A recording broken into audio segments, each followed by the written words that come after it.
जम्मू कश्मीर से हिंदू पलायन कर गया, हिंदुओं पर अत्याचार इन मुसलमानों ने किया। और उसी का उदाहरण आज बांग्लादेश फाइल चल रही है। जो बांग्लादेश में हिंदुओं के मां बहनों पर अत्याचार किया जा रहा है, तो हम भारत सरकार से एक मांग करेंगे कि अपनी सेना को भेज करके, अगर वहां काबू नहीं कर पा रहे हैं, यूनिस नपुंसक सरकार है वहां की, वो अगर काबू नहीं कर पा रहे हैं तो भारत अपनी सेना भेजे और अपने हिंदुओं को सुरक्षित के लिए अपना सुरक्षित करे, रोक लगावे, इन लोग को ठोकने का काम करे। देवरिया जिले में बगल के एक ठाकुर परिवार का लड़का मारा जाता है। किसी समाजवादी और किसी कांग्रेसी को पीड़ा तब नहीं होती है, संभल में घटना होती है तो पीड़ा नहीं होती है, बहराइच में पीड़ा मारा जाता है, वहाँ पत्थरबाजी होती है तो इन लोगों को पीड़ा नहीं होती है। अरे शेख हसीना से पूछिए, हिंदुस्तान में ना आई होती तो वहाँ के मुहंडा भी उनके साथ क्या किए होते, इस पे बात नहीं करेंगे। अरे बांग्लादेश में तो बता रहा हूँ और कहीं के लिए नहीं बता रहा हूँ। इनके नेता पीड़ा ये है, ये उस पर नहीं बोलेंगे, ये पीड़ा इनको एक कुर्सी की है, केवल एक कुर्सी की राजनीति करते हैं। और संसद में बैठ करके एक पाखंडी नेता कहता है कि हिंदू हिंसक है, और उसको ये नहीं दिखाई दे रहा है कि बांग्लादेश में हिंसक कौन है। हम गुरु गोरक्षनाथ की धरती से कहते हैं हिंसक जो है मुसलमान होता है, हिंसक जो है मुसलमान होता है, हिंसक मुसलमान है।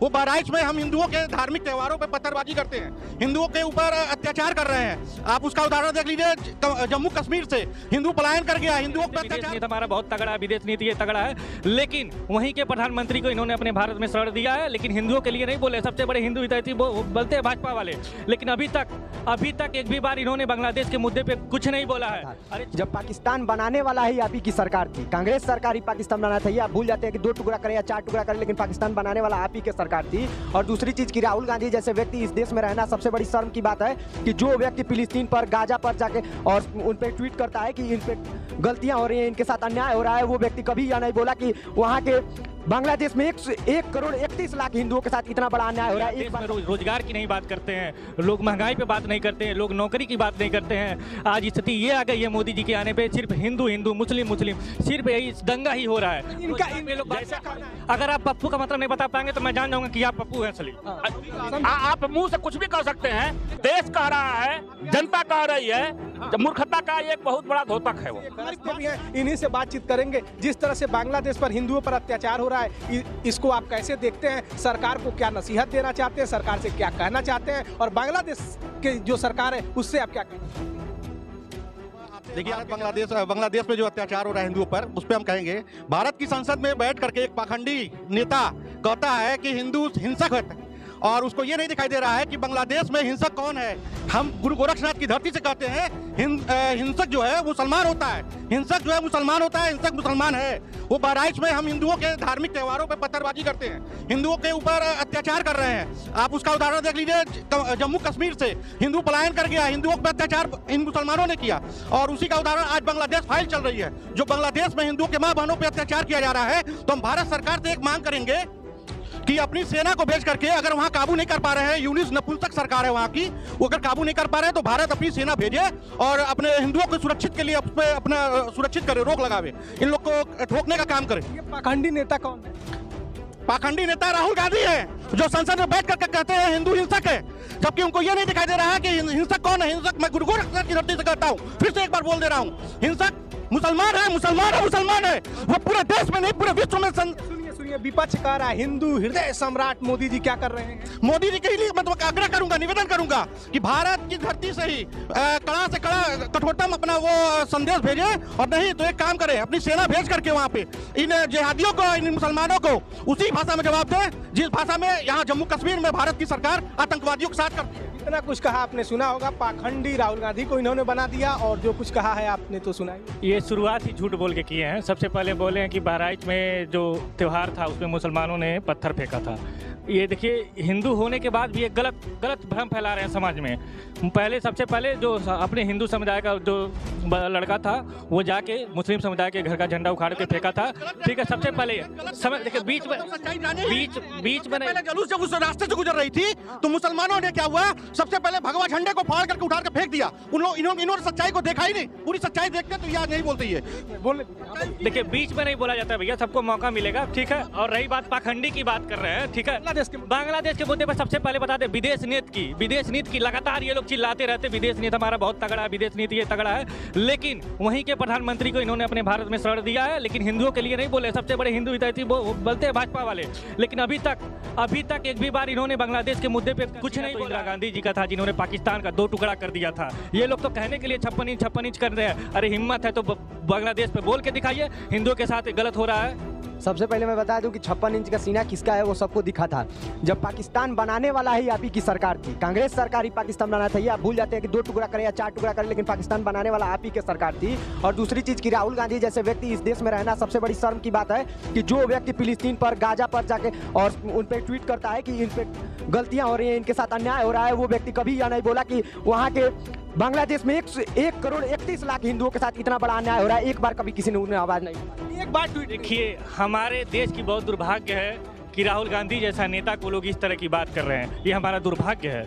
अगर राहुल गांधी अपने भारत में ना होकर कहीं एशिया में होते, आज बहुत बड़े लीडर होते। ये हमारे देश का दुर्भाग्य है। यही स्थिति कि आज देश में रोजगार की नहीं बात करते हैं लोग, महंगाई पे बात नहीं करते हैं लोग, नौकरी की बात नहीं करते हैं। आज स्थिति ये आ गई है मोदी जी के आने पे, सिर्फ हिंदू मुस्लिम सिर्फ यही दंगा ही हो रहा है। इनका लोग बात का कहना है कि बहराइच में गोपाल मिश्रा के यहाँ आप लोग नहीं गए, और संभल में देखिए किस तरह से एकदम जाने की होड़ लगी हुई। बहराइच में आप लोग नहीं गए उस समय, क्योंकि अब बाकी हमारे नेता तो बोले ही थे, नहीं गए थे। लेकिन ये तत्काल जो था, यहाँ लोगों की हत्या हो गई थी, लगातार 5 लोगों की हत्या हो गई थी, और उस समय विपक्ष के नेता थोड़ी ना थे राहुल गांधी।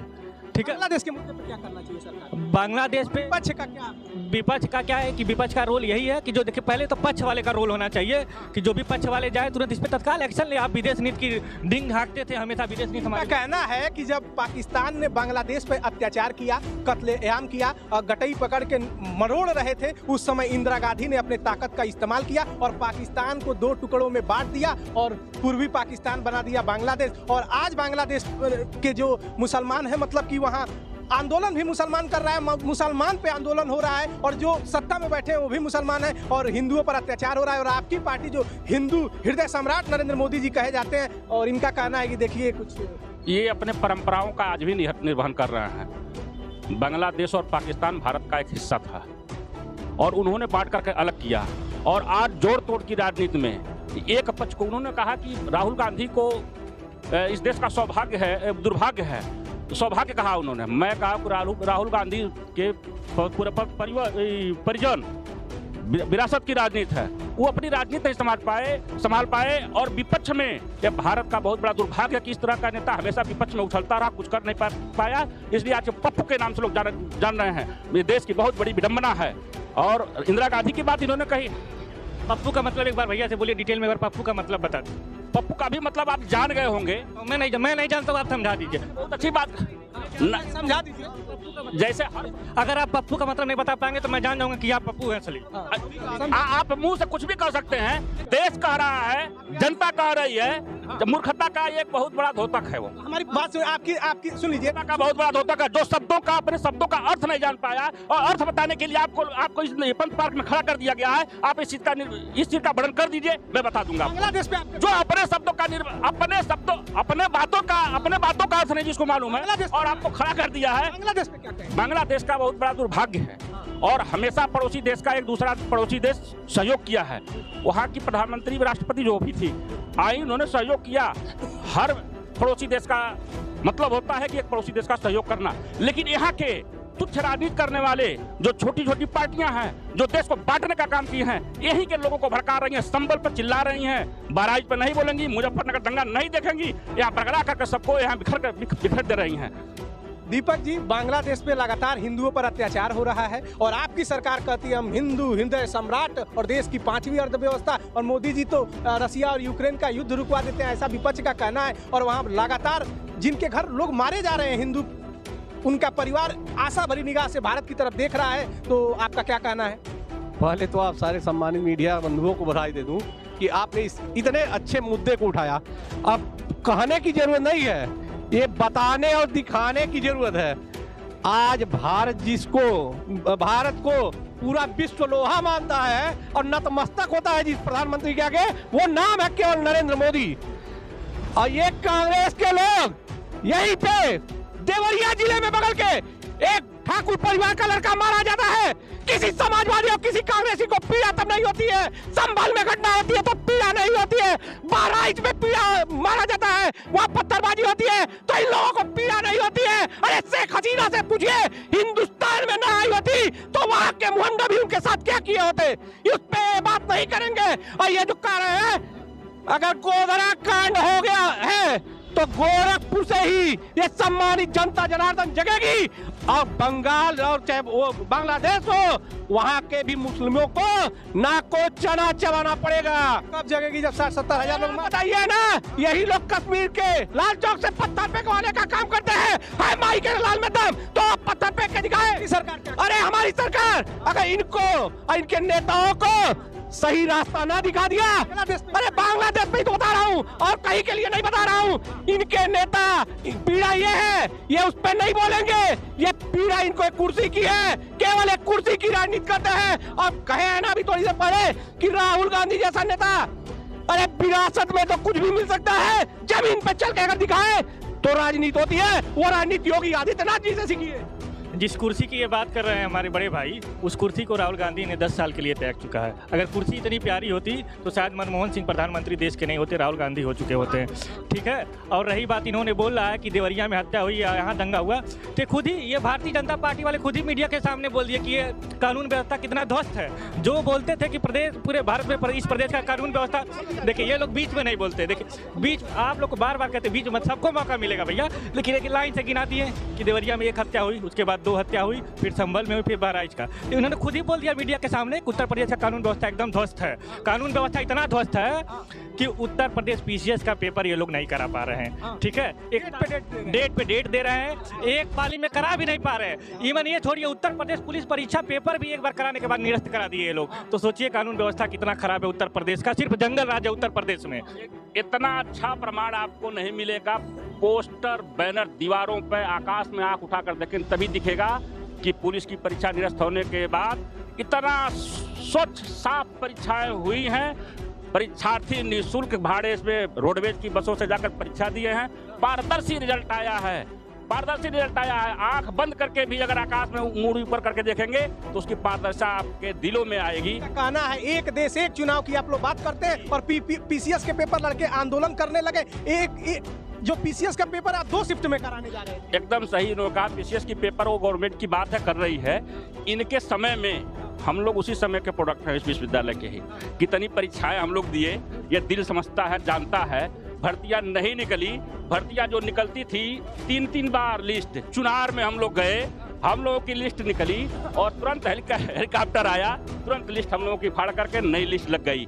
तो ये सब कह रहे हैं कि राहुल गांधी की आप तुलना क्या करेंगे, 10 साल के लिए कुर्सी को लात मार दी। हाँ सही है, ये भी एकदम सही बात कहे हैं। कानून व्यवस्था वाली बात सुन लीजिए, शायद इनको मालूम नहीं होगा, या तो कांग्रेस के लोग केवल कांग्रेस का समाचार ही पढ़ते हैं। नहीं आप पढ़ा दीजिए, बता दीजिए। अरे आपको इनकाउंटर नहीं दिखा दिया क्या इनको? उस पे भी पीड़ा है कि जात देख के गोली मारी जा रही है, ये नहीं बताएंगे। ये बता दिए कि पुलिस व्यवस्था की, कानून व्यवस्था उत्तर प्रदेश की नजर है, लेकिन हाफ इनकाउंटर अगर मुस्लिम का होता है तो ये लोग व्यक्ति विशेष की बात करते हैं, जात विशेष की बात करते हैं। आज उन्होंने कहा, आपने माइक हटा लिया, मैं नहीं बोल पाया।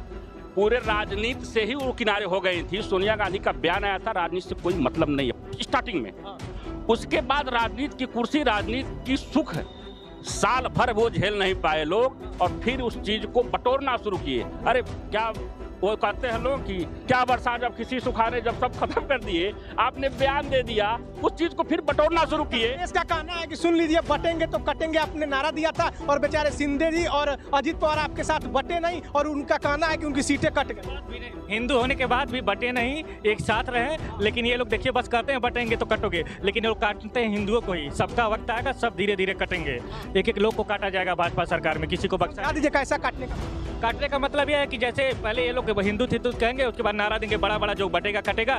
जो एक सच्चा हिंदू था, इनके साथ रह के चुनाव भी लड़ा, इनके साथ रह के सरकार में भी रहा, लेकिन जब दोबारा मुख्यमंत्री बनाने का है तो काट दिया गया। अरे वह मुख्यमंत्री का कलेजा देखिए और धैर्य देखिए कि देश की सुरक्षा के लिए, देश की व्यवस्था के लिए और सरकार चलाने के लिए उन्होंने सीएम बन रह करके और डिप्टी सीएम के पद पर 5 साल इतना धैर्य का परिचय दिया। इस परिचय से आपको सीख लेनी चाहिए।